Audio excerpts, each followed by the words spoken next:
I felt that my audience needed to meet you, get to know you, because there's two aspects of you that I found fascinating. Obviously, the journey, which we'll talk about in a minute, and the struggles that you've had, but also how that then prompted you to go into a different direction and then lean down into the last part of the conversation, which is what you've done and how you're impacting other people.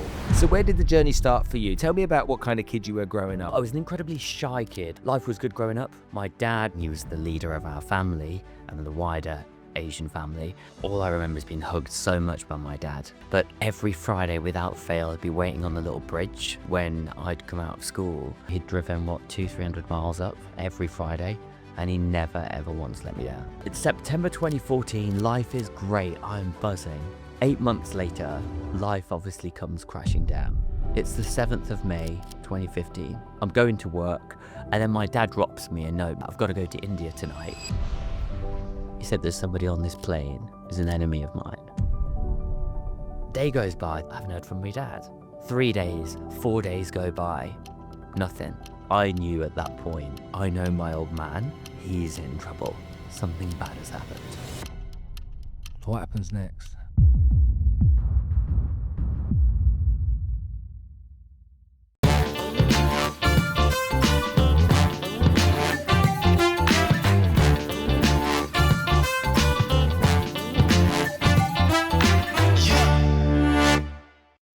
Well, Gian, thank you so much for coming to join us on the show today. Thanks for having me. Looking forward to this. I chatted to you when we were on Zoom a couple of weeks ago about coming on, and I know you have a podcast yourself, and so being in that seat is not the natural place for you to be. But when I learned about you, I felt that my audience needed to meet you, get to know you, because there's two aspects of you that I found fascinating.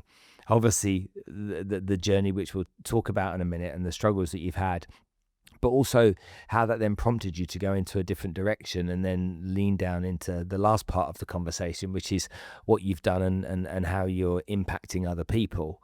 I find a lot of the time when people go through some form of trauma, it works as an incredible tool to make them almost, I don't know what the word is, indefeatable or just really robust at trying to get something done because of that trauma, the reaction from that. You know, I take my early years when I was bullied as a kid, and I still remember that to this day.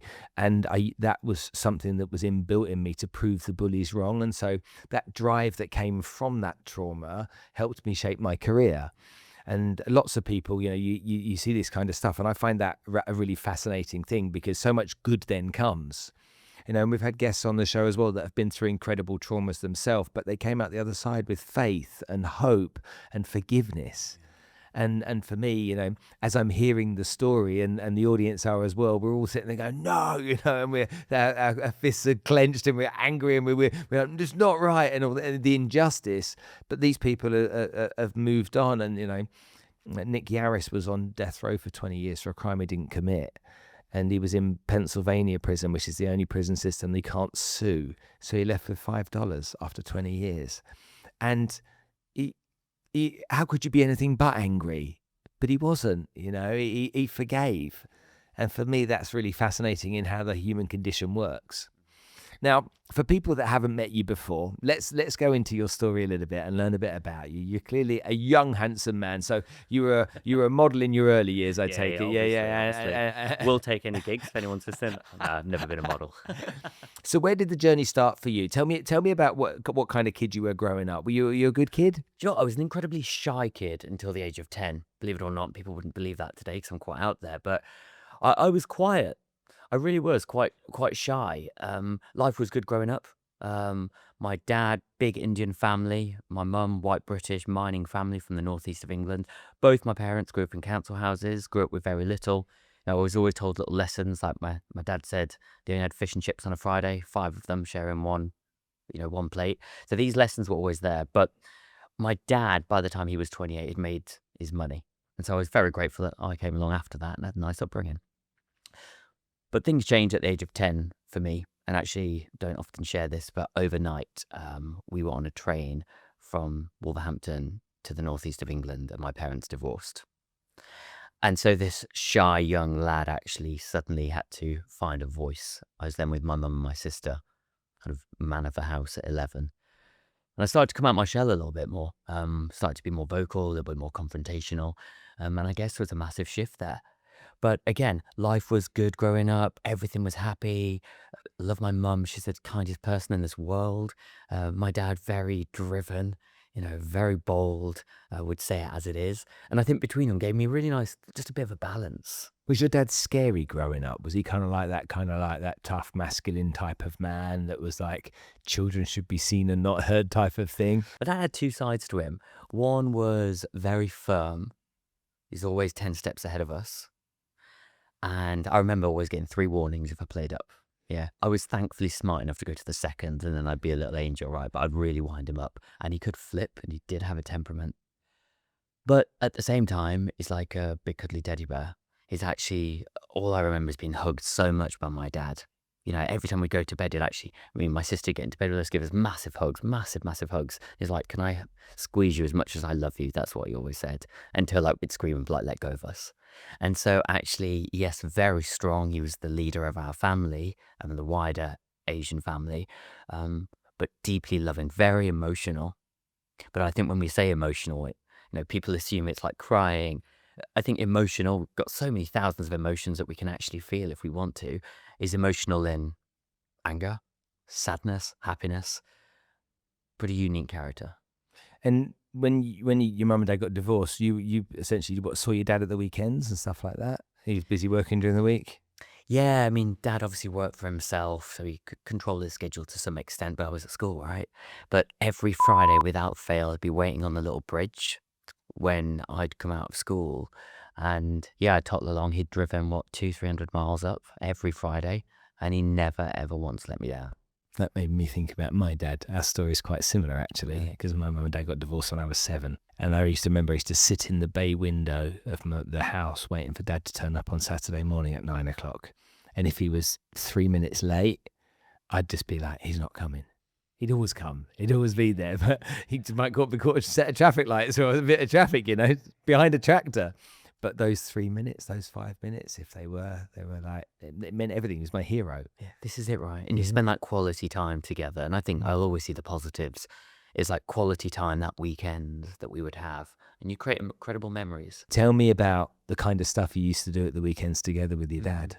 I mean, what seems to stand out, we'd be all over, so we'd be in different hotels. We then went camping and went whitewater rafting. But more than anything, something stands out. He'd always just sit me down and give me lessons.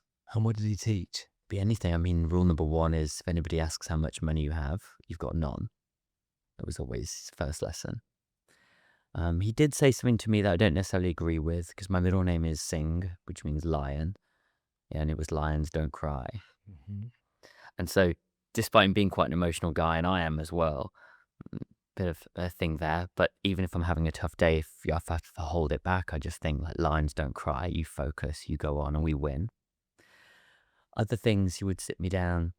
No, it's just little things that always stand out. I always see him being very kind, speaking to homeless people, helping them out, doing good in the world.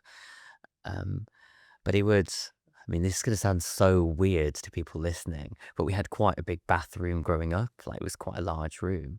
And if my dad was having a wee or something, or brushing his teeth or having a shave, he'd invite me to the boardroom.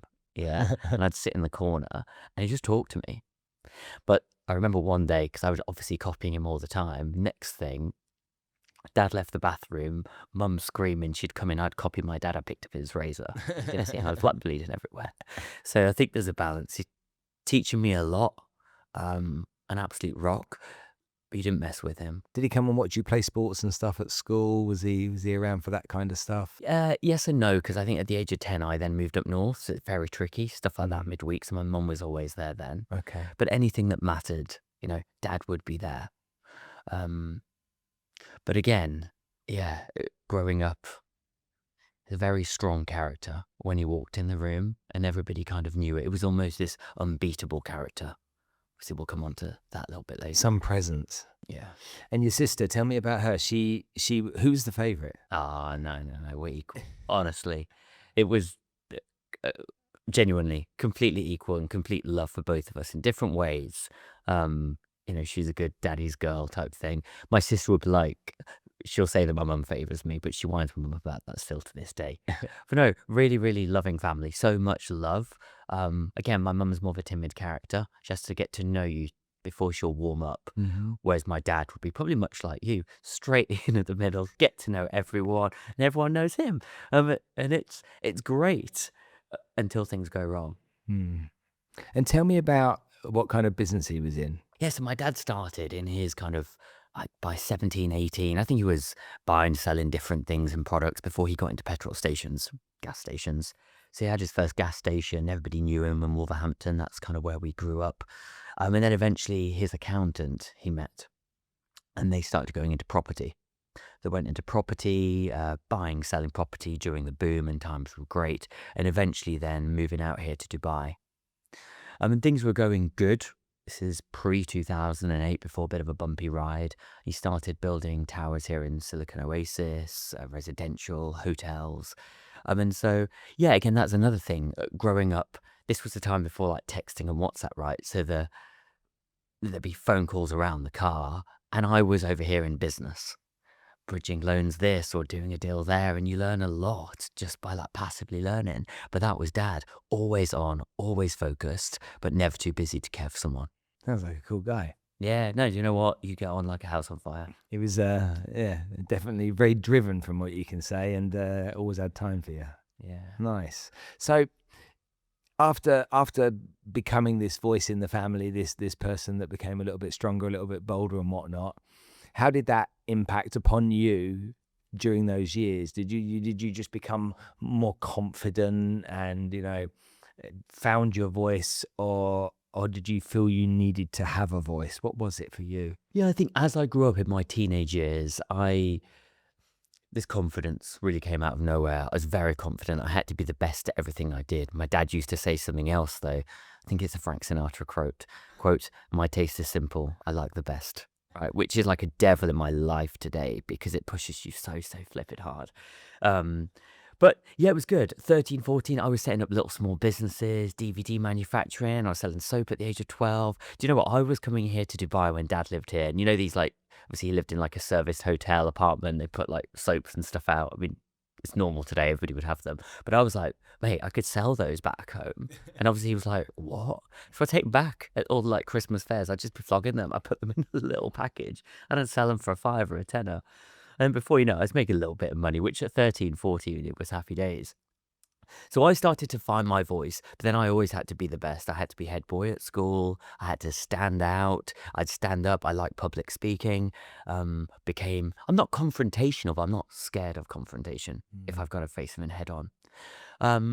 But this started with my dad. I still remember we did a lot of lovely trips together, me and him. We were in Singapore and we did a little cruise. He would always make me, I must have been 14. I think he wanted a beer. And he was like, son, go and ask him if the bar's open. And I was like, "Ugh." He's like, go on. And he forced me to go out there. And being forced to do it made me speak to people, made me speak to absolutely anyone. And I'm so grateful that he forced me to do that. I love learning about your dad. It's nice to know that there's that kind of relationship, because there's many people that have sat in the chair that haven't had that relationship with their father too. So it's lovely. So then what happened? At the age of 18, actually, I was looking at where to go to uni. Dad's living here in Dubai. I went to school in the UK, state school, proudly so, in the UK. Spent a lot of time here. And then I was like, where should I go to uni? I went to Aston University in Birmingham, very entrepreneurial. And dad was back and forth between Birmingham and Dubai. So that was great. Get to see dad even more now. And he did. I mean, he moved me into my flat. He's bringing me food every weekend. But he's the type, like, he'd come out with my mates to the pub. Right? So everyone's there, 10 lads, we're all 18. And my dad, right? But it was great because he was kind of one of us. He was the one like bringing all the bottles of vodka for Freshers Week. Like, he was a good lad and he could get down with it. And you know what? Growing up, I could talk all things women with him as well, because he wasn't with my mum. And so we had a very, very like open chats about stuff like that. Like, some people would find it a bit odd perhaps, but you know what? He's my best mate. And you speak with your best mate about absolutely everything, like girls that I was dating, what's going on, what do you think of that? What do you think she's fit, right? And yeah, now we had a great time, you know. So 18, I'm at university. Things are good. I'm focused. Have to be top in my year, so my head is down. Then I go off to Germany for a year. I studied business in German.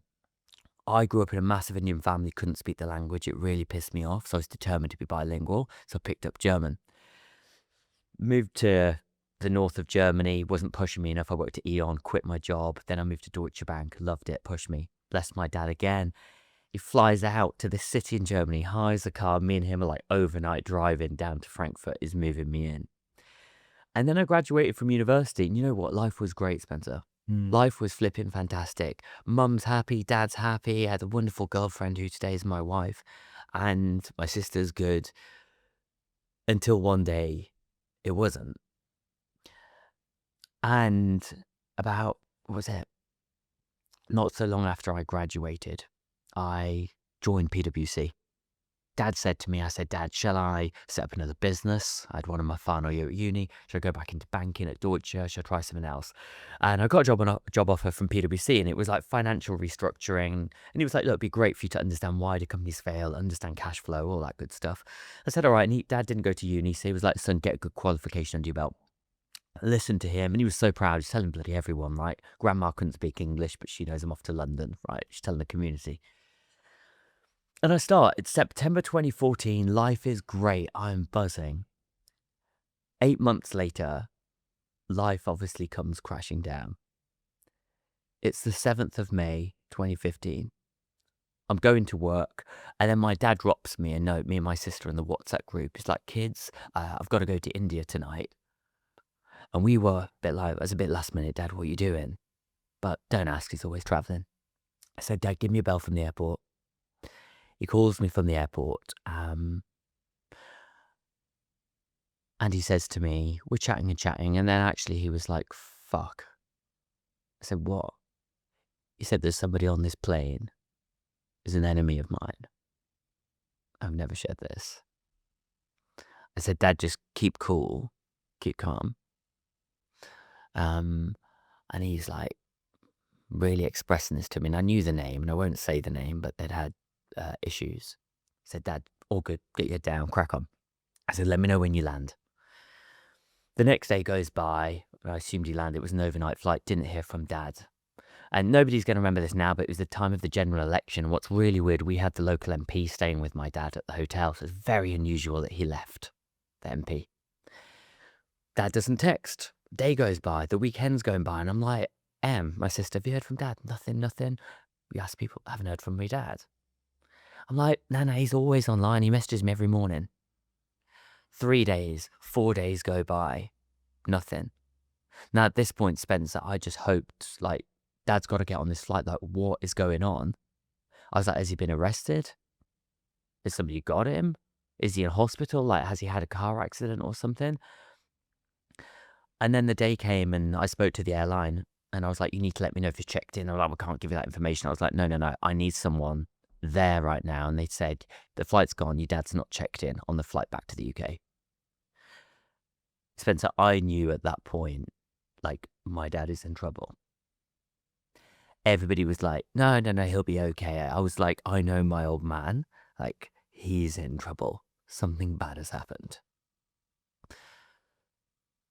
The next day, I called on my best mates, and I just said, look, we need to do more. I need social media. At this time, I was like, we need to find my dad. He's in trouble. Some people in the family, no, he'll be okay. I was like, he's not okay. So I put a missing, I didn't have 25 grand back then. I was like grad at PwC, that was my annual salary. But we put a reward up for £25,000. My dad had a hotel in Wolverhampton. That's where everybody started to gather. I go from London to Wolverhampton to this hotel. At that point, there's about 15 business associates of my dad, anyone. They're all around this boardroom table. I'm 22, 23 years old. It became very clear very quickly that this isn't a safe place for me. People have got bodyguards. Shifty behavior is happening. And I won't name names here, but one person said to me, get out of here. So I said to my sister, we walked around these hotel grounds where we'd obviously grown up with my dad and so many memories. And I just said to her, whatever happens, We'll stick together. Move to Australia if we've got to. Something's not right here. Anyway, a few weeks go by. I say it like just a few weeks. This felt like an eternity. Me and my sister at this point are in a hotel room. We're changing hotel. Somebody had advised us not to stay in a certain place. We had a bodyguard outside the hotel day and night protecting us. And a lot of this I've not shared before. I'd go media interview to media interview. Some of my dad's brother flew to India because I couldn't speak the language. I was dealing with the government in the UK. One week turned to another. We were trying to make progress. And then it's the 30th of May, 2015. It's 3 weeks on. It's 3 weeks on. Yeah, we'll grab a tissue.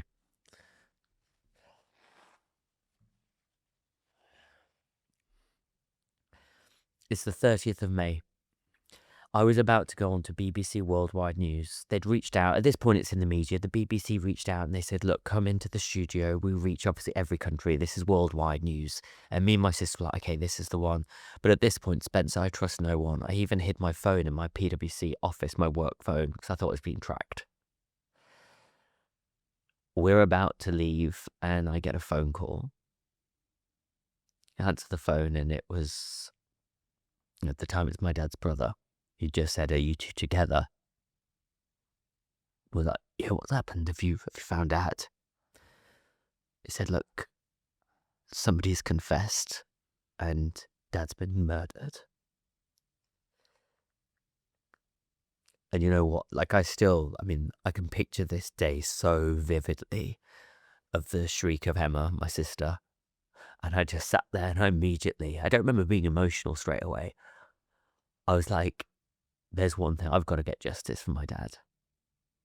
People have killed him, people closest to him, and I'm never ever going to give up until we get it.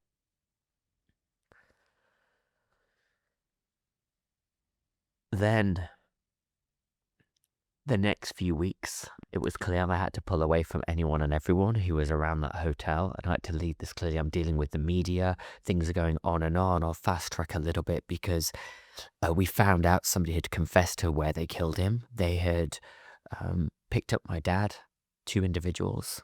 One had posed as a driver, although he was in on it, intoxicated my dad, driven him, knocked him out. They strangled my dad, put a bag over his head, took his clothes off, strangled him to kill him, and then threw his body in a river. The guy who confessed took the police there. I'm getting phone calls. I'm 23 years old, man. I'm just starting my career as a little grad in London. Next thing, I was like, okay, sending divers into this water. They find a lot of bodies. People are being thrown in there, killed, sad. Like people from lower income houses maybe haven't had a funeral. There's a lot of reasons for that. They pull out one body. I didn't want to see it. But certain family members who were doctors looked at it and identified it and said, look, it's your dad's body. There's eyes hanging out. It's not a nice shape.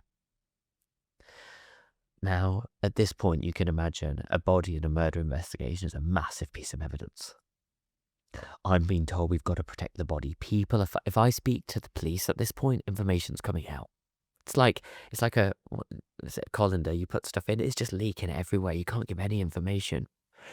So next thing, I've had to get, you can't even make this up, I had to get this body sent. I've got armed guards outside this place. I've got this body being embalmed, and I had to put security outside so nobody took the body. There's a photo of it on Google. People are posing with this body outside. It's horrible. But do you know what? In all of this mess, it was huge. We've got a body. Now, this is a long process because there's weeks that go by. I'm now back in the UK. I'm with the police and the authorities. I'm planning a funeral. And I'm planning a funeral and the police call me just before. They were like, we need to see you. I was like, just let me grieve. I haven't even started grieving, right? And I was like, nah, let me grieve. They said, we need to see you. They said the body, I repatriated it to Heathrow Airport from India. The coroner's seen it. And it's not your dad. And I still remember it was like man, and honestly, I don't know, you go a month before my life was fantastic. And now I couldn't make this up. We were like, Dad's gone, Dad's dead, he's been murdered, haven't got his body, I'm never going to have his body. And I'll pause there because that's part one of a big messy story. Wow. You okay? Yeah, I'm good. Not having, I mean, if you take every single part of that story so far, in each part individually, it's horrific on its own. Let alone having to cope with all of those things together. What do you miss most about your dad? I guess his strength and his influence. Because something else happened about a week after that. I wanted to go into my family home. My mum didn't live there. They divorced, but it was where I was born. My dad's the type of guy who leaves traces everywhere, Spencer, everywhere. Under the carpets, behind the wallpaper. He's that kind of guy. I needed to get in there. I go in there and I decided to change the locks to keep it safe. I go out for the day. I come back. And later that day, somebody close to my dad, won't name names, changed the locks again. Put security around my own family home. And we never did get in there again. So what I miss about my dad is at that point, I rewind, sorry. That happened in the 3 weeks of him being missing. We didn't know where he was at this point. I knew straight away, you guys here have killed my dad. There is not a chance in hell you would lock his kids out of this house. Nobody would move around my dad. Nobody would do this if you thought there was a chance he was coming back. He'd wipe the floor with every single one of them. That's when I knew they're all involved. Of course, I miss his strength and his influence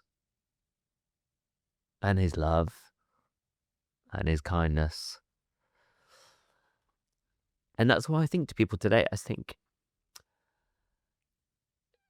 it's that classic, I see this online sometimes. If you still get a phone call of like mum and dad that can ring on your phone, just know how lucky you are. And if I see people, fathers, sons, like, please just appreciate that time. Because tomorrow it could be gone. So dad's missing. You don't know where he is. You got the wrong body. You know that people that are not too far away from you are responsible for it. What happens next? So next up, it becomes very, very clear that those close to my dad, I just know. I mean, somebody pulled me aside and said, look, if something's happened to your dad, I'll give you £1 million tomorrow. You'll be secure. You can run this hotel. I was like, he's missing.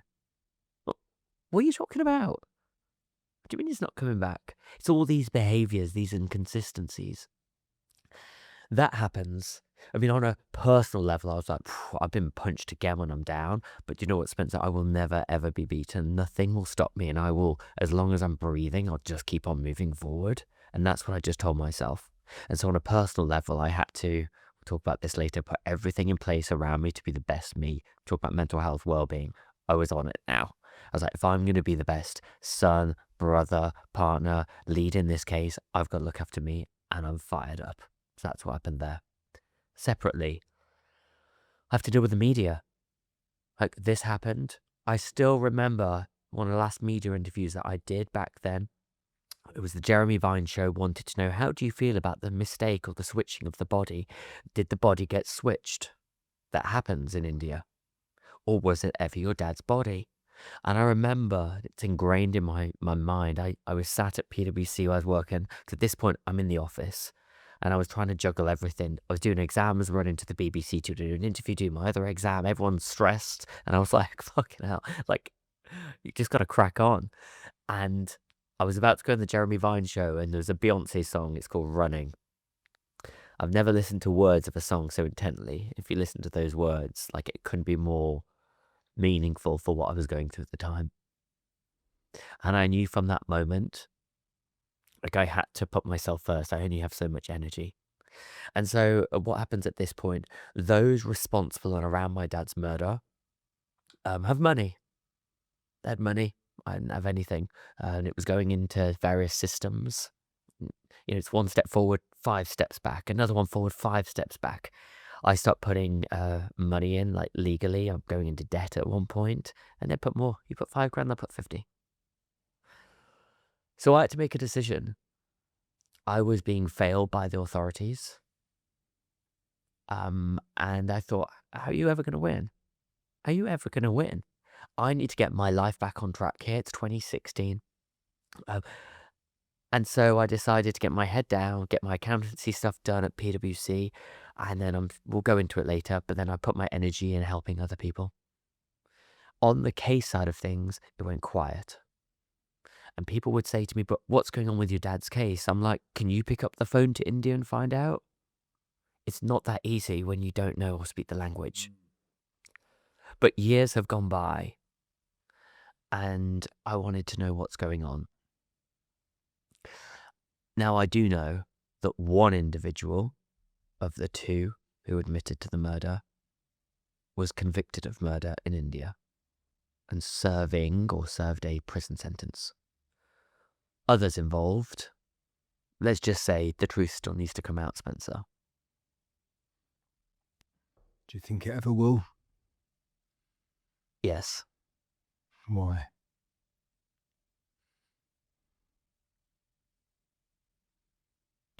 The truth always comes out. And you know what? Last year, I met an individual. His name's Clive Driscoll. You should meet him. Clive's a former detective of the Met Police, 35 years. He's cracked some of the biggest murder cases. The Stephen Lawrence murder in London, he got convictions for. He got the first conviction of somebody who was murdered in India. They flew this young girl to India, murdered her, no body. He got convictions in the UK for the murder committed in India. Clive Driscoll gives me strength every day. We speak every single day. He is one of the smartest men that I've ever met. Without fail, messages me every morning. Good morning. With Clive by my side, answers are coming. You shake the trees, things fall out of the trees. They're starting to fall. And what do you think would change? In what way? Dad's still dead. The truth. What- Why? Oh, we missed a big piece of this story, actually. Why? Well, there's another big part that happened, actually, is everything my dad worked for, they took.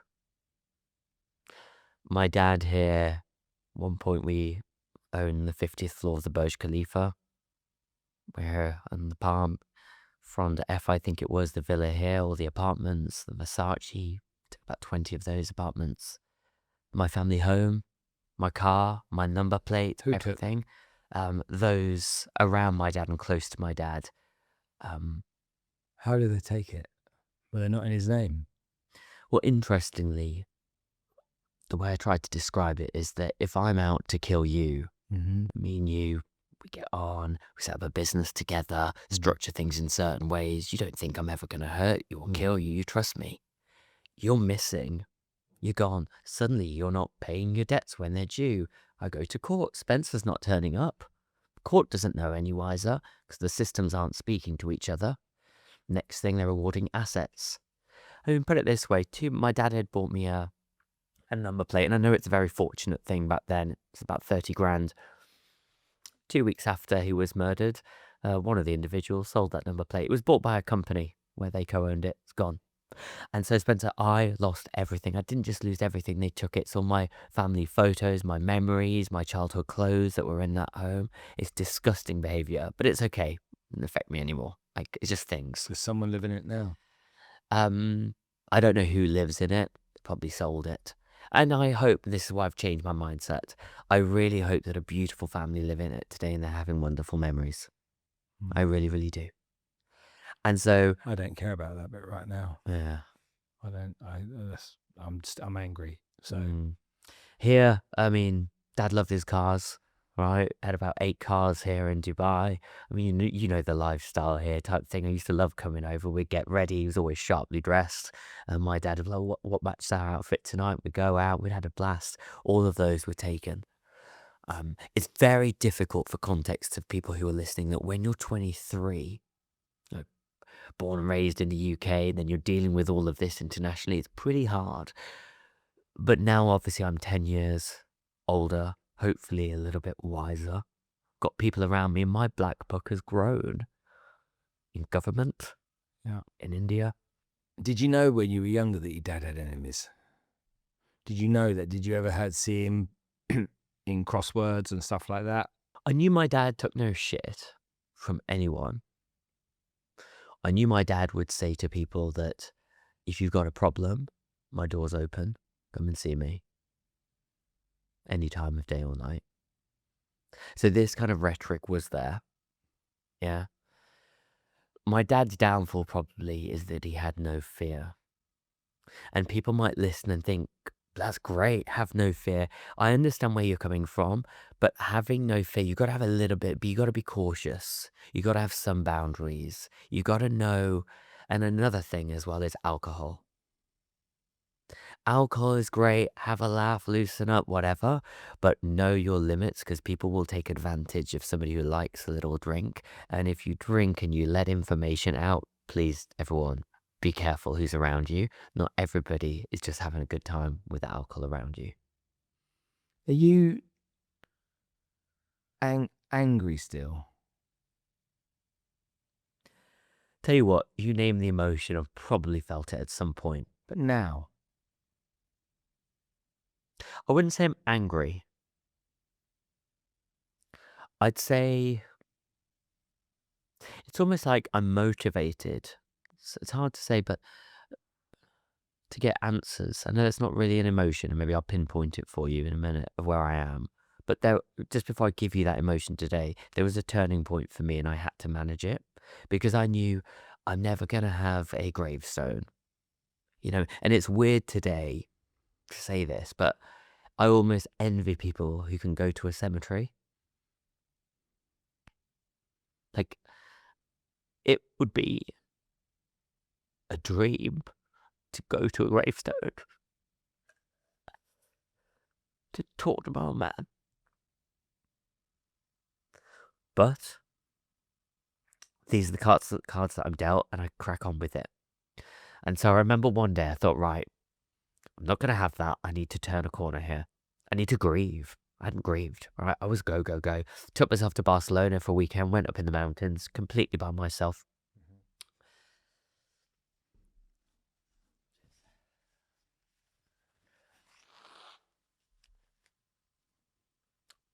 Took myself to Barcelona for a weekend by myself, and I absorbed it all.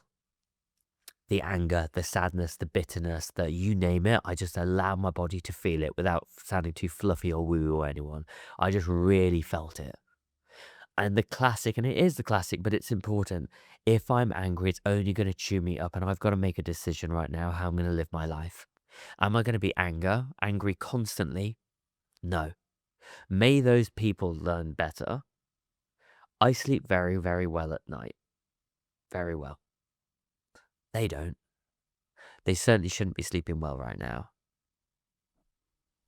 And so it's been a journey. And, I've said over the last few years, I've met people who've been through some horrendous things in their lives. So today I'm at a space of, it's really hard to articulate.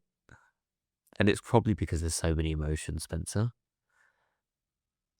But it is that I'm not sad. Sadness does come in waves. Or angry. Do you know what? I have this emotions wheel, and I refer to it quite often when I can't, like right now, and I'm like, how do I actually feel? And I've got it on my phone, and I actually pinpoint it. It can be like disgust or, I don't know how I feel. I could just give you an answer, but I think I feel a lot of things right now, but I'm really motivated to get the truth. Do you believe your dad's watching you?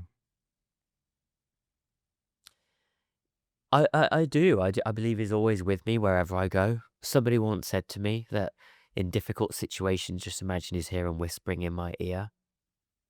And I still, now and again, over the years, like if key moments happen, It's weird to say, but you drop a WhatsApp. Obviously, you're not getting a reply. It's not often I do that type thing, but there are times. But yeah, he was so proud of me. And I still remember the last time I saw my dad. I'd gone up, I was doing my accounting exams, and this is 2 weeks before he took that dreaded flight. And actually, a month before that flight, Dad was due to come to London to see me. He was last minute going to cancel and go to India. And I kicked off. I was like, "You're joking. Come on, I've planned this. All right." And he cancelled the flight. The same thing would have happened, I believe, the booking of that flight. So I hope I saved him at least a bit of a month there. Saw my dad. I remember this is what he was like. I'd gone to study in Wolverhampton at home. I was going back to London. And I had my suit and tie on, and bless him, he came on the train. He always used to do this. He'd come on the train, even though he wasn't travelling with me. And I'd be like, "Dad, bloody hell, get off, it's going to leave." And I had my suit and tie, an orange tie, and he was like, "I'm so proud of you." Gets off. Never saw him again. Hmm. Yeah. Life. How has your sister been able to cope? Has she handled it differently to you? Emma, love her. She's fantastic. She's probably angry. Yeah. Yeah, between the two of us, we're a force. Like, we're both quite headstrong. We're both quite focused. And I tell you, when you put us together, like, it's pretty unstoppable. We speak every single morning. We say goodnight every single night. It's just good. It's not been without its challenges. My sister got married throughout that period, so I gave my sister away. Of course, we had a chat before walking down the aisle. You miss things. Like, it's hard. She had her first child. My dad did see. He only saw her for about a year. And we had her first birthday, and there's a video of my dad feeding her a bit of champagne. That's kind of all we have. So when she's gone on to have a second child, it's tough. But you know what? When we are together, we're a unit. And I'm so grateful to have my sister because we can empathize with each other. We've gone through exactly the same situation. And you know what? It was like a Monday a couple of weeks ago. I had a lot going on of meetings on Dad's case. And she, God bless her, she'd gone to Disneyland with a family. I was like, "I'm not bothering you today." And even that one day of not having her, I was like, "Oh gosh," it felt so completely different. So she's good, but she's angry and she's driven. She takes no shit. Okay, folks, let's talk about real estate. Now, a recent partnership that we've just established on the podcast is with AYS Developers. Luxury properties with high-end finishes from people that really understand the subject. Often in Dubai, you'll find stuff that is maybe substandard. With AYS Developers, you're not going to see that. You're going to see fantastic properties that you can buy, you can invest in, you can make a home on Dubai Islands and other places too. So go visit aysdevelopers.ae and check them out. I promise you it'll be worth the trip. When you look at your career and so you were doing this internship, this first graduate job basically at PwC, you'd been in at Deutsche before, you were clearly going to be following this corporate path, and whether that be in suits and on the underground every day, there was or planes, trains and automobiles, there was going to be this life that was going to become very normal for you. What kind of meaning did you attach to work during and after that period? I mean, yeah, you're quite right. I'd always been taught to work hard, dream big, and that's what Dad always said to me. And funny thing is, I've always reviewed all the WhatsApps that me and Dad have had in the weeks leading up. And one of them, I text him and I was like, "Dad, I'm having like a really difficult day. I'm stressed. Like, I can't work for anyone anymore." And then he texted me back. He was just like, "I've got this going on, this going on. Try running your own business, son." And it always stayed with me. But you know what? I always wanted to work for myself. That was always going to be the case anyway. I thought, go do my 3 years, get qualified at PwC. I'd always wanted to be on my A game. So every performance rating, my boss, he's at my wedding, my former boss, I was like, only one person would get that top rating. I was like, it has to be me. Has to be me. And so I was always going to leave after 3 years, I believe. I could have worked that corporate ladder, and I think I would have worked it very well. I would have wanted to be the youngest partner in their history. I know what I'm like. Um, but I remember I had big dreams, and I was like, as much as it's great if people find their happiness and purpose in the corporate world, like amazing, I knew it wasn't for me. So something else happened, to get a bit deep on you here, as if we haven't got deep enough. But I took 3 months out in 2015 to lead this case. It's July in 2015. It's my first day back. I like to be based on merit. Each their own. I don't like sympathy. Empathy is fine. Yeah, let's chat about it. But like sympathy, well, like no. I'm here to work, and I'll work very hard. It's a summer's day. I walk into that office ready to go. That morning, another young boy who I joined on my grad scheme walked in that office. Nobody knew that he was struggling with his mental health. And that afternoon, he jumped from the building. And I can still picture it right now where it all happened. And I just sat outside, Spencer. It was really sunny. And I was just like, I can't do this anymore. In the sense that it's not the company's fault, but I was like, everybody's got these stories, these battles. If only we could get to know people on a bit of a deeper level. Jesus, so much goodness can happen when we have conversations. Maybe that young boy would be here if we'd spotted the signs in advance. And so I decided that, you know what, we need to do more. I had some great leaders at PwC who honestly, they put their neck on the line by helping me. They even faced some of these supposed murderers with me in certain meetings. And so I thought, look, I want to do something with purpose. I've got one life. They killed my dad at 54. I could be gone tomorrow. What am I going to do? Like, life is genuinely too short. And so, yeah, I decided to, like, what can we do to make workplaces more human? Let's inject a bit of humanity. And the reason I think I cared so much is because I like numbers, I like commercials, I like business, but I also like and give a shit about people. I thought if we could blend the two, wouldn't that be great? Who are the people that helped you get that? As in understand that? Because that doesn't just come out of the air. There's leaders or colleagues that have had an impact on you. Yeah. And that impact has stayed with you. So tell me about those people. Yeah, there are two of them. The first one is Jason Higgs, now lives in Scotland, doing very well at PwC. He was my people manager, looked after my well-being.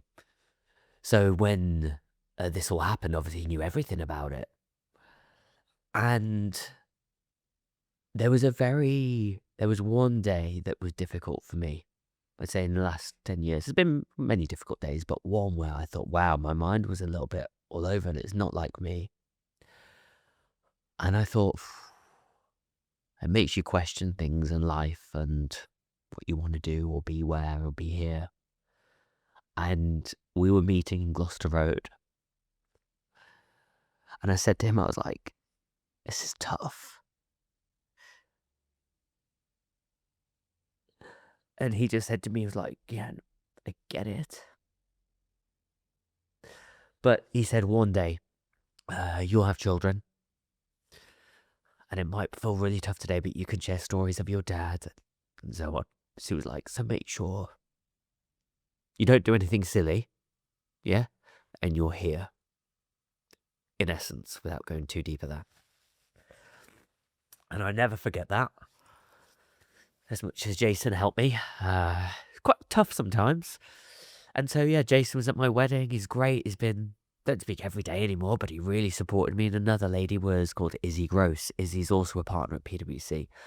And she was the one who said to me, Gian, I think you must be stressed. And I was like, me, stressed? Nah, never. Like, I won't be beaten. I will always keep on going. And I remember Googling that night, Spencer. I was like, what is stress? I was like, shit. Yeah. And I was still going to the gym every morning. I wouldn't stop. And she said, Gian, call the employee assistance line. I think you should at least get a therapist. I'm always open to help if it's an expert. But she did something, I never forget it. She said, Gian, go and call the line and I'll be right here afterwards. And we say in big companies today, like, oh, there's employee assistance, get a therapist. But just to say the words, and I'll be here after that phone call, come right back and let's have a chat. Change everything. She was by my side. Mate, I would have exams coming up. These are 3-hour exams, 4-hour tough exams, 15 of them. And I was getting emails flying in from lawyers. I was getting sued for defamation from some of these proposed murderers. Write a book on this. And Izzy said to me, "Again, if you get an email from anything outside of work to help you forward it to me, don't read it. I'll read it and I'll tell you when and if you need to respond." Stuff like that, I just never forget. And so Jason and Izzy, they don't realize it, but they're a godsend. So come back to, where did this come from? I thought, wow, I was lucky to have Jason and Izzy. I soon realised not everybody had a Jason and Izzy around them. In fact, on one particular job, I had an absolute terrible manager. Terrible what she did and what she said. I was working, must have been 1 a.m. on this project. And I was shattered. I had lots going on. Again, I'm based on merit. And I went over to her and I was like, "Look, I need to go." She didn't even look at me. She just looked at a watch. She was like, "Right, be back in for 8." And I went home that night. You talk about moments that hit me. I'm in a taxi. It's Central London. It's dark. It's January. And I just thought, wow, I'm with Izzy and Jason at this firm who are phenomenal. Then I've got this person who's terrible. Gosh, what do I want to be? I did go to the big boss. She's also a good friend of mine today, Sally Cosgrove. And I told her, I said, "I don't care." I said, "I'm leaving this project anyway, right?" I said, "You need to know how your people are being made to feel because they are not getting the best out of your people with managers like that." I said, "So I suggest you deal with it." She dealt with it. They're not at the firm anymore. And that's why I realised the power of human leaders. They made me work harder. They unlocked the potential in me. Did that become a fascination for you, trying to understand that and get to the bottom of that and try and create an environment where other people could experience what you'd experienced? Yeah, it really, really did, because I think I wanted to showcase that you can be both a human leader and an effective leader. They're not mutually exclusive. That you can be a great person who is kind, but you can also be tough and firm and focus on performance. You don't have to be one or the other. And I wanted to showcase that being a human leader is not to be soft and fluffy and let's all happy clap and you don't drive results. No, no, no, no, no. And it became a fascination for me because, you know what, I then go to the gym. I remember the Ned in London, like a members club type thing. And, you're working out, there's lots of city folk in there. You can't help but listening to the conversation. And they're like, "Oh, my boss is a prick," or "This is going on," or "They're making me do this." And I was like, "Do you know what? I fundamentally disagree with this." And I started to look at all the science of it, the points of diminishing returns, of you push and push and push. But there is a point where we get tired and your performance is slowing. And I know that today running a business. When am I at my peak? When do I need to recover? I was like, the corporate world's just absolutely slamming people. But it's not just the corporate world, because if you actually look in reality, SMEs make up a huge amount of employees in all of the countries you and I are from and work in. And not only are we dealing with that in the corporate world, we're dealing with the SME world. Now, a corporate world might have a company like you that can go in with your business, which we'll talk about shortly, that can go in and help teach and make changes. The SME world doesn't have necessarily the finances to do that, nor do you necessarily want to work with a company with 100 employees. The trouble with most of these things is to me, is training and desire to learn. Companies expect people, and I've got some first-hand experience of this, and I'll try and it's a slightly different angle, but I used to have a training company that was a sales training company, and I was asked by many companies to go in and train their salespeople. And I'd be like, "Yeah, no problem at all. I'll come in," and I'd have a meeting. And I'm like, "Right, so who is in charge of the salespeople?" And it's like, "These 4 people are." "Okay, fine. The team leaders, let's call that." "Okay. And who's in charge of the team leaders?" "Well, the sales managers." "And who's in charge of the sales managers?" "The sales directors." "And who do the sales directors report to?" "The CEO." "Right, got that, understood." So there's these different steps. So you want me to come in and train your people. Okay. And what happens when I leave? They don't work for me. They don't have to do what I tell them to do. What happens when I leave? "Well, you'll come back once a week, once a month, whatever it is, and do this and do it for 6 months." And I'm like, who trains the team leaders? "Well, that should be the sales managers." "Okay. Who trains the sales managers?" "Well, that should be the sales directors." "Okay. And who trains the sales directors?" "Well, they don't need training. They're the sales directors." "Okay. And who's responsible for all of this?" Whilst I look at you right now, sat with me, Mr. Prospective Client. I'm like, you are the problem. You are the person that needs to implement structure. Putting me in at the bottom isn't going to do any difference to your business.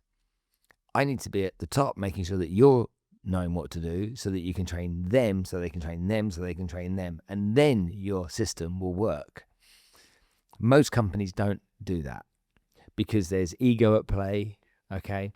And again, once people have gone through a sacking, a dispute, an issue, they generally don't learn to be humble and to be respectful because they're wrapped up in their head. You know, they've got pressure coming in. They're trying to run a business or be part of a business and make it a success. And they're not always, no one's teaching them about understanding people. Yeah. And so I find a lot of the time this kind of work is great work, but for a lot of businesses, it's really expensive. And so that never gets done. And if that's the case, will it ever change anything when you're doing a bit of a sprinkling over here, but when actually it needs to be everywhere? Yeah. I think that let's take different types of organizations, like you said, the big corporates, the SMEs. Obviously, it's those who are at the top of the organizations who are influencing the tone. And I see this all the time. We want a learning culture, the HR director will say, but the CEO doesn't probably believe in it. Give a shit. Exactly. Yeah. So it's not going to work. And I say this very firmly. You can waste your time and money with us. It's not going to change. If you still want to do that, I'm just being transparent. So unless you want to get an executive coach, like a real kick-ass top coach who, and by the way, we get this because not every CEO wants a coach. I think coaches are fantastic. I'm talking the creme de la creme. Those who've been there, done that, got the experience, no disrespect, just some random coach who's got a coaching qualification. Right, I'm big on that. I think experience is really key. Otherwise, it's never going to change. And we come up against that now and again. But I would say that within the organizations that we work with, yes, most of them at the top, they do get it. The CEOs, they are large organizations. I'm talking S&P Globals, Visas, MasterCards, because they've probably seen it throughout the years, the peaks and troughs. They've measured it. They've seen the numbers. Actually, when we invest in our people, we get results. So what I would say to SMEs is, yes, it can be expensive if you want the best. Welcome to life. The best, if you want anything that's the best, you want the best therapist, you get the better ROI in your life. You have to spend money. You have to speculate to accumulate. So actually, no matter whether you're turning over £10,000 or 10 million, I would say you've got to invest in your people. It's as simple as that. And if you're not willing to, then that's okay. But what I would say is if you invest in them with the right provider, because a lot of average out there, you will see, and if you metric it and see the impact on your people and their performance, you've got to metric it. I mentioned here the work that we do with Atlantis, for example. Great, let's go in and train on storytelling. No, let's measure the impact on the guest experience survey. Is this actually working? This can't be just fluffy stuff. Once it's actually working, you can report back up to senior management. Say, look, that investment of X has actually yielded Y over a period of time, and it's increasing the expenditure by Z. So what I would say to those people is, this isn't fluffy stuff. Make sure that if you are going to work with a vendor or a partner, if you're going to invest the money, if you're thinking, oh, should I not? Is it just peppered over there? Put your metrics in place. Think, if I was to invest in this stuff, how is it going to have an impact on my bottom line? And make sure you hold the vendor accountable. At the end of the day, it's about getting more performance out of your staff and making them happier in the process. Yeah. Simple as that. And they'll work harder, yield better results, as long as, the rest of the system is there, the decision-making process, the empowerment. Otherwise, I've seen it in recent months, actually. They've got great investment in learning, but the blockers at every layer. So you teach people about how to think outside the box, be curious, be creative, but they're not empowered to make decisions. Yeah. It's pointless. So, let's not train a skill if the infrastructure's not there. The other thing I think is important is performance management. Yeah. If you bring us in, for example, and we're going in there and training the skill of human leadership, or whatever, which is leaders who are self-aware, they drive results, but actually you're rewarding toxic behaviors. You've just promoted an individual that everyone looks at and knows they're a toxic rock star, which for me is drive business, but terrible for culture. What's the point? Yeah. It's pointless. Yeah. Actions versus words. Yeah. So just be mindful. Otherwise, you genuinely are wasting your money. Interesting. Tell me, if we go back to your father's story, tell me what that experience has taught you about your future, and what you think those lessons made you do. There's personal and professional lessons here. Yeah. Personally, it's taught me the value of life and being happy. Point blank. I've always been very driven in whatever I'm going to do, but you know what? I don't know when my last day is. Genuinely don't. Dad was wiped out from one day. He was like dancing around life until the party. Next thing, he's been silenced. It's made me appreciate things. Every minute I spend with my mum, my beautiful wife, my family, like I really don't take things for granted. Right now I'm here with you. We're sat in Dubai. I'm appreciating the moment. I don't just live on this hamster wheel, so that's number one. I take moments. Like even now I'm always going very fast, but I'll appreciate the green of the trees, the sound of the ocean. And people can think that sounds fluffy and that's okay and crack on. It makes me be present and it makes me appreciate my life. So if I die tonight or tomorrow, honestly, I've had a fantastic life and I haven't wasted any single time. So that's the first thing. That's the first one. Another massive lesson is trust and loyalty. I'm very careful of who's around me and who comes in. I've seen people closest to me change behaviors. Seen people cross me.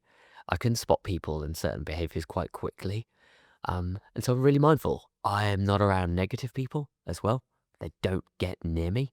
If they do, they soon go away. Negative doesn't mean if they're having a bad day, like I'll be there for someone if they're close to me. But if you're genuinely just always negative, like crack on, find your tribe because your tribe's not here. I like positive, optimistic people who see the good because you know what? Life is fantastic. I think life is amazing. It is such a gift. And I feel really happy today. When you look at it through the lens of a business? Lens of a business, it's taught me the importance of purpose-driven businesses. Absolutely. If what had happened to my dad hadn't happened, I'd probably have, launched a product or done something that was entrepreneurial, great, but it had no heart to it. And that's all right, each their own, not judging anything. You can give back in different ways. But my work today is obviously very purpose-focused. We want to make workplaces more human. We make an impact on tens of hundreds of thousands of people a year who go through our programs. And so it's definitely made me balance purpose and profit. And so obviously we still have our directors meetings. We have our targets, our numbers, our goals, but that's coupled with genuine meaning and having a mission that changes lives. It's interesting you say that because I'm a firm believer if people don't need the fluffy stuff. If you go and join a company and there's a mission and you're into that mission, and let's say your objective is to become the CEO one day, the CMO one. That's your dream, and that company can show you the path to get there, and can take you on that path. Yeah. You now have a mission. Yeah. Okay. So this is where I am. This is where I want to go. Okay. Now I know it's going to take 4 years to get there. Okay. And each year I've got to go through these steps. I've now got my mission and I've got purpose behind it. If I get that, then I'm in a great place as an employee. I see so many companies that don't do that. And it's just like, what do you want to be? Well, happy. No. As in the employee saying that. Yeah. Yeah. It's like, what does that mean? Happy? Oh, I don't know. Just as long as I'm happy. It's no. And you have to give people some form of direction so that they can go where they want to go. I want everyone to want to be the CEO, the CFO. I want them. I don't want to be the CEO. Okay, I want someone better than me to come along to be able to run the business without me. That's my dream. Who wants it? But if you give me a mission, I can feel I belong. Other things that make people feel like they belong, I think, are really important too. And a lot of the time, people feel they don't have a voice. If they do, it's not taken seriously. Yeah. Or a lot of people will feel exclusion even when it's unintentional. And they'll create exclusion in their mind as a feeling. Yeah. I'm excluded from this. No, that was just a finance team meeting. You're in marketing. Yeah, but I do spreadsheets. Do you know what I mean? I'm being very crude about it. No. That exclusion. And reminding people to, I do a one-to-one with all of my guys, okay, every week or every 2 weeks. And sometimes it's 15 minutes, sometimes it's an hour. But that one-to-one that I do with them is making sure I know what they want to do. And I know that I'm there to serve them to get there. Yeah. And as long as they know, and at the end of every meeting is, what do you need from me? What am I not giving you that you need? What's different from last week? Tell me, no, I'm good. I'm all good. Are you sure? Yeah. Okay. And then I randomly call them at the end or the beginning of each day just to see how they're doing. And I make conscious efforts to know birthdays, okay, specifically birthdays. And there's a girl in my office that has the same birthday as me. And often there's more fuss around my birthday because I'm the boss. And I'm like, guys, we can't do this. All right. Kat's birthday is the same day as mine. All right. Kat's birthday is more important than mine. Yeah. So let's just either I won't come in on my birthday, so you don't do it, or we can celebrate Kat's birthday and we can keep mine separate. Yeah. And I spoke to Kat about it, and everyone in our company gets their birthday off if they want to take it off. So you're very welcome to take it off. And I'm like, it was my birthday last year, and I noticed that there was more attention on me than you, and I didn't like that. I think it should be, at least equal, Kat, don't you think? At least, but you're the boss. And I'm like, I know, but it's your birthday, it's special. So I said to her, what do you want to do? Are you going to come in or am I going to come in? One of us come in. She's like, okay, I'll come in this year. You come in this year, then okay, I'll stay away. That's right. But it's taking the time to understand that of a human being. And I think your employees are a lot like your clients. If you become a client of mine, and I know when your wedding anniversary is, and I ping you a WhatsApp video going, just want to be the first person to wish you happy anniversary on your anniversary today. Have a great day. And nothing more. Yeah. Okay. You'll message me back going, you knew it was my anniversary. That's such a nice thing. There's a lady who's a client of ours whose birthday is the same day as mine. It's all going on your day. Okay, yeah. She's my birthday twin, and she has been for a long time. Her name's Sahar. She's one of the bosses over at Bayou. She's been on the show. And every year, okay, I try and buy the nicest cake possible I can buy her. And she said to me when she came on the show, she goes, I want you to know something. You're so kind and you're so generous on my birthday, but I've been on a workout and diet regime for the last 4 years. my kids love the cakes, but I want you to know that I don't eat them. And I just want to say thank you so much anyway. I'm like, all right. Because she always sends me a potted plant or something like that, something like different because it's our birthday. Yeah. And that little interaction that we have around our birthday is what makes our relationship strong. Okay? It always does. And if you make sure that each of your employees and each of your clients, more importantly, you treat them the same, they're both, the client, as an owner of a business, the client and the employee are both revenue generating parts of your business. They're both there and can help your business grow. So give them all the love and attention they need to do that, and it's, I call it watering the plants, I need to water the plants, but water the plants will grow. It's not difficult, is it? I'm also somebody that has bad days though. And I had a moment this morning with just a moment, one of my employees that wasn't in, and I'd forgotten that I said he could work from home today. So his car wasn't in the car park, and I usually have a coffee with the person. I'm like, where the hell are you? Like that. And he's like, I'm at home working. I'm like, what are you doing at home? We're supposed to be, I came to the office to see you. He's like, you told me to work from home today. And I'm like, no, I didn't. Anyway, in future, communicate better. And I thought, I had a meeting, and I got in the car to go to another meeting. I'm like, I need to call this guy. I called him up. I'm like, I communicate badly sometimes, and I'm sorry for that. That wasn't on you. That was on me. Fair. And I need to put my hands up because I'm a human being too. I know you might not think I am, but I am too. And it's these little things that I find make all the difference. Massively.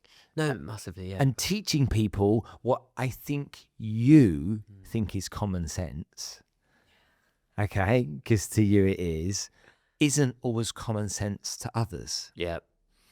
And that's what I think is the power, is teaching people. Like when we were talking about Daniel Priestley earlier, missing that beginning of that learning experience with people so people could get on the step. It's like getting those people onto that step. Yeah. And the only way I think it ever works is if you try and give people examples of how it would impact them. Yeah, exactly. But it's so true. And, I was with a company, it's about a month or so ago. We trained this whole organization, a lot of 100 people, and then a leader came up and we talked about empathy and performance and excellence and all that stuff. And they turned around and said, yeah, I don't believe in empathy. In front of everyone. And so there's another. How did that go down? I mean, I'm stood at the front, right? And I'm a challenger. I don't just take stuff I don't just roll over. Didn't go down great, to be honest. And so obviously I'm going to push and say, well, no. Like empathy can, if you look after your people, you water the plants, people are going to look after you. You give them one thing, they'll give you double. No. I guess the analogy would be, show me that you can grow the shoots and grow the tree, then I'll water you. We know that's not how a plant grows, right? And so it's a very difficult one. How do you change that mindset? It's not everywhere, but going back to your point about different listeners, those leaders are out there. And so, funny enough, over the last 12 months, we spent a lot of time behind the scenes looking at, well, what makes a human leader? Because I don't want to be seen as fluffy, because it's not. And actually, across the word human now, we've created this, which is a score of how human are you as a leader. So I want people to know that score. I'm going to make them take the score. And the H is all about, how do they harness themselves? Because a solid leader knows themselves inside out. Like you just said, you made that phone call today because you like shit. I made a mistake then. I'm going to hold my hands up. Point one.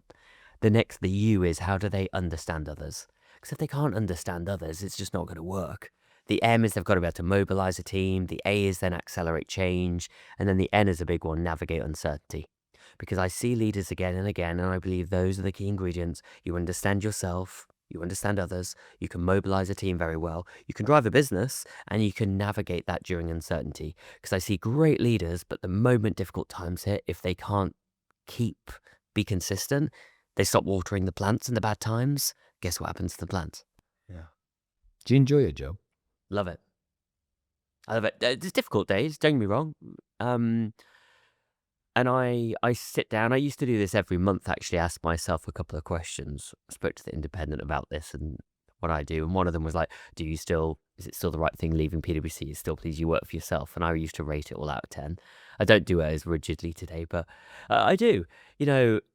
I do sometimes miss the really early days where there was no expectations and it was just, oh my God, wow, like we got this new client and now we've got that.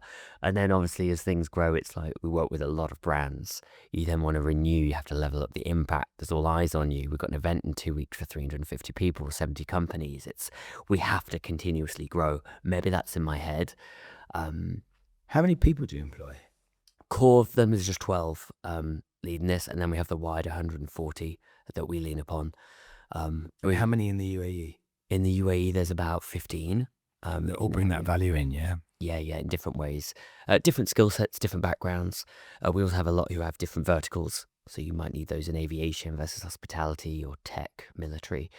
But yeah, we've got to look after everyone, bring everybody on the journey. But sometimes I think, like you say, watering the plants, you have to know which plants to cut and which weeds to cut. Mm-hmm. I mean, that sometimes is hard, but it's doing the right thing for both concerned.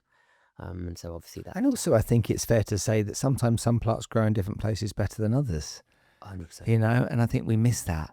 We're trying to get the plant to grow, but we're feeding it the water and the moisture and the sea air, when actually the plant grows much better in the jungle. And there's no shame in that. No. But I think there sometimes is shame in the reality of that, where there shouldn't be. Often have I found people that need to be removed from the company for some reason that actually deep down wanted to leave anyway. I know. And it's just like you have all this kind of like stress worrying about having to have that conversation, and they're having that stress probably worried about having to have that conversation as well, and no one's having it. It's like a marriage, isn't it? And no one's having the honest conversation, and then that person goes off and finds something that, and you help them do that. That's one thing I think is really important. Someone needs to help them find a job. Yeah. And I don't mean give them a reference. I mean, open your black book. Yeah. No. Okay. Make some intros, because they'll appreciate that in the long run. Yeah. And also they'll always talk kindly of you and the company, which I think in today's day and age is important, because I agree. But I also wish that more companies were clear on their culture. Like, genuinely, what is it like to work at an organization? Because people might think we are super happy clappy because we believe in being human. And we care about that, but we've got a very clear culture. We're incredibly fast, hardworking.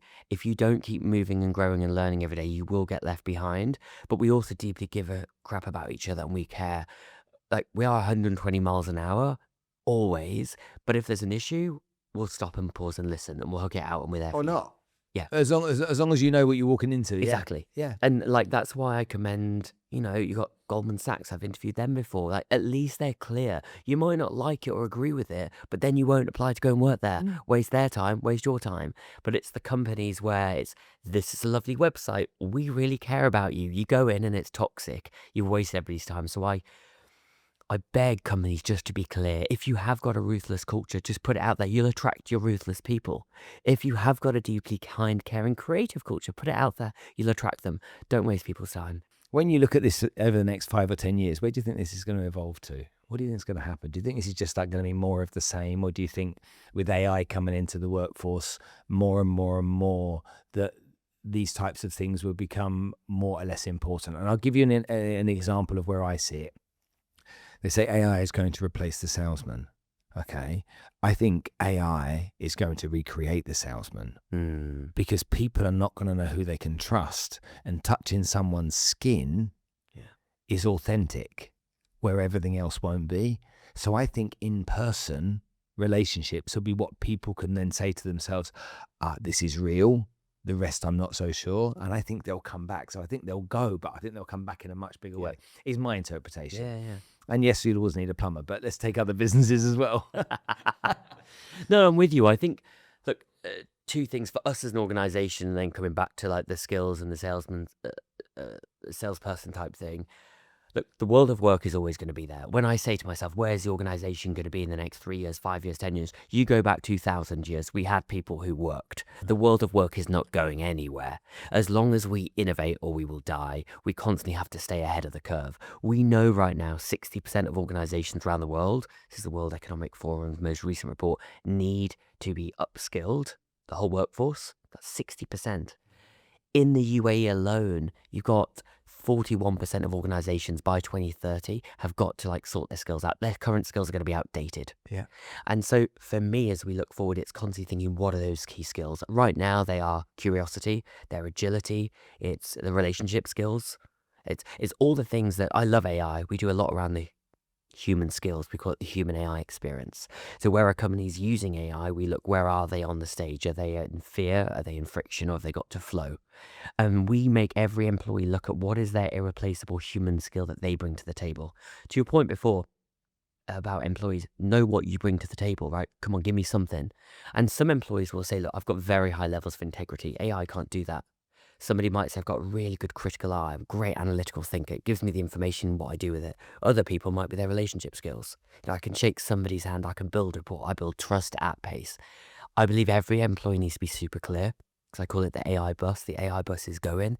Are you on it or you're not? It's up to you whether you want to stay at the bus stop and crack on and you'll get left behind. But if you're getting on it, know what your human skill, what are you bringing to the table? And Salesforce, the UK CEO, said recently, like, humans are at the heart of the AI story. But know your skill, otherwise you're going to get left behind. Some last questions before we finish. Yeah. What's the single lesson your dad taught you that still drives every decision you make? Do you know what? It's to be kind, but also to be fair. Don't let anybody make an idiot out of me. So I meet great people. I'm super kind like you. I love giving back. I love helping people. But as Dad always said, don't take me for a fool. Because if you take me for a fool, weak will be the last thing you remember about me. So I think I like to be kind, but don't take kindness as a weakness. You said that earlier too. One habit that changed your life during your darkest moments? Meditation. Oh, did it? It saved me. I'd never meditated before. Izzy, who I mentioned before, one of the partners, I remember she obviously saw I had a lot going on with the media and stuff. She was like, yeah, how are you still functioning? I was like, I'm good.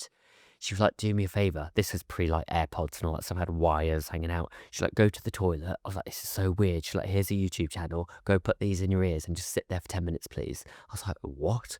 So went into the toilet, shut the cubicle, put the toilet seat down, put this in. And I felt like super calm. I was like, what just happened? And as you get to know me, I'm a bit obsessive. If I like something, I'm going to go to the extreme. So I started meditating every single day, morning and night, controlling my breath, controlling my emotions, and it completely transformed everything for me. Wow. Okay, one sentence. What does resilience really mean to you? Having a never ever give up mentality, but knowing when you need to go into the recovery zone to boost your energy. Because I know that's not one sentence, sorry, but I just have to say something on that. Resilience is a word that, we throw around a lot. It's a military expression. But for me, resilience is knowing when you're in the performance zone, when you're in the recovery zone, you can't be in performance all the time. So know when you need to recover. I don't need too much time to recover. Some people need more, some people need less, but I know when I need to, and I know how I need to, and then I'm out there. That's the only way I'm resilient, and I keep on going, and I'm not going to be beaten. I had a boss once that called it bounce back ability. I thought that was quite an interesting way, but you've got bounce back ability, boy. Okay, fair enough. One thing leaders get wrong about vulnerability. Seeing it as weak. Simple as that. It's a powerful tool. You can water your plants very well with a bit of vulnerability in that watering can. It could do wonders for growth. Very, very, very true. A story that always reminds you why storytelling matters. Final year of university. This is pre everything that we've shared today. I speak German as well. I mentioned German history class. A lady comes in. She was a survivor of the Holocaust. She sat down with us and she shared everything she'd been through. And I asked her, like, do you forgive them? She said, absolutely. I forgive everybody who caused me any harm. That story has always stayed with me, of that I commend that, because she said that otherwise it will just eat her up. And so it's a small story that taught me the power of storytelling and why I care so much today. I thought if one little lesson could come from such an experience, we all have experiences every single day. We all have stories. If we can learn to pull the lessons, wouldn't it be a great world? Obviously, that's what we focus in today is the power of storytelling. And I never, ever, ever forget that day. Wow. What's one piece of advice you'd give someone rebuilding after loss? Surround yourself with positive people who are going to lift you up and try and laugh. Laughter, those 3 weeks of Dad being missing, laughter got me and my sister through it. Every night we tried to go to bed laughing. If Dad could see us now, we're Bonnie and Clyde. That's what it was like. We're running around. We had to try and laugh. We had to get through it and we had to be positive together. If you're around people who are going to pull you down, it's very, very difficult. I could say meditation, I could say lots of things, but please just look at your last 15 people in your WhatsApp list. Are they adding value to your life? Are they going to help you get out of that dark place? If not, just look at who you're speaking with, because with the right people around you, it can help you a lot. There's a lot more on mindset and stuff like that, but be around people who will help you. Okay. If you had 10 seconds to inspire the entire world, what would you say? As a friend of mine said, life is sad and beautiful. But in those dark moments, just know that life is going to get better and never ever give up. I believe that life is short. I've seen my dad, go so quickly. Just appreciate every single day. And if you still have mum and dad calling you, please don't take any moment for granted, because those special days today that you take for granted are going to be memories you'll cherish for a lifetime. Ones that I wish I could still do, but I can't. So if you can, take them, please. And lastly, one emotion that fuels your work. Because if I'm honest, anger can fuel me big time. You see me in the gym in the morning, if I'm furious, like, I'm going for it. It's not the only one, but I would say, and I know I said I'm not angry today about my dad's case, I'm not, but if I ever get angry, right, or if somebody's underestimated me, call it anger, you watch me. That will fuel me. So if anybody doubts me, please do, send it my way, because it will really help me go forward. I know that sounds weird, but yeah, anger can fuel me, and it does, and it has. Gian, thank you so much for coming to join us on the show today. What a wonderful conversation we've had, and you've literally had me gripped with every part of this story, and I hope that everyone can enjoy it as much as I have. Thanks for having me. It's been great. Appreciate it.